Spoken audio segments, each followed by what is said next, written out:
This is a dog that you might recognize from some other videos. He spent some time with me for a board and train, and he was incredibly nervous and lacked self-esteem. He was an awesome dog with a very sweet and gentle nature, but he was actually demonstrating like aggressive tendencies, and his owners were concerned, and he had been labeled by another dog trainer as an aggressive pit bull. And after working with him for a little while, I realized, well, after meeting him immediately, I realized that was not the case. And after working with him for a very short period of time, I was able to determine the source of his quote unquote aggression, which is why I say I never focus on behavior, I focus on state of mind. So once I realized what was going on with this dog, I tailored my training plan to accommodate him to get the best results. There's no one way to train a dog.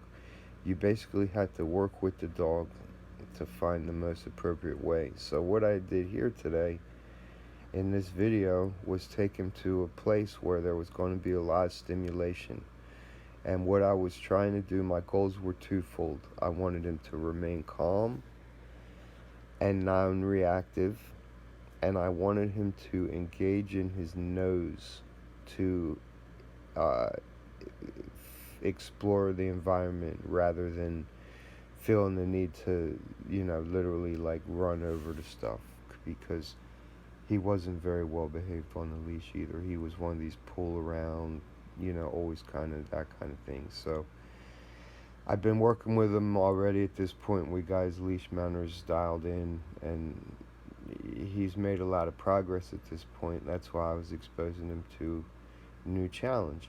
So what we did is I had some laundry going on, basically all his dog towels and his dog bed and stuff, and we just are hanging out at the laundromat. And it's not like a scene or anything, but there's, cars driving by, people walking by. There's a spot up here where some people walk by on the street with their dog, and all I'm really doing with this dog is just reminding him and helping him and guiding him that he doesn't need to react to any of this stuff. And when he reacts to something, or if he starts to show that something's making him a little, like he's going to want to react and demonstrate, unwanted behavior, the way to stop unwanted behavior is to stay connected with their state of mind.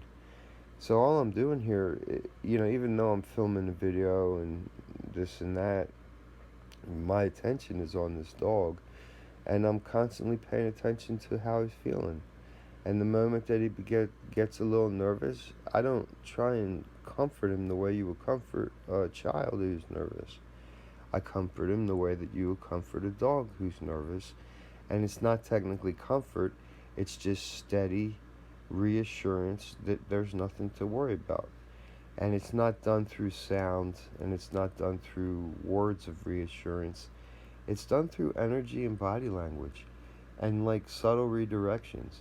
So like if he's starting to focus in on something and I don't want him to, I'll snap him out of it.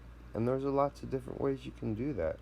You can do that, the more that you have time spent with the dog in a proper state of mind, the easier it's going to be for you to connect with your dog when they get nervous, and they're not going to be as apt to want to just do whatever you say.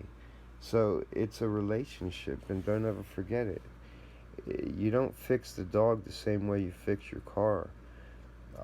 You fix your dog the same way you heal a relationship that needs better communication. It's a step-by-step process that builds on itself. Car just drove through the puddle and it made this wave. See that? Now, a couple weeks prior to filming this video, Hank would have been really nervous. That would have freaked him out completely. But you see how I just let him stand there and figure it out? I didn't react to it. We didn't try and move away. I didn't make a big deal. And I didn't correct his immediate, little reaction that he had. Because I need him to figure out that on his own, well, kind of on his own, that stuff like that doesn't warrant a reaction, and that if he wants to behave all skittish and paranoid, it's no fun for him.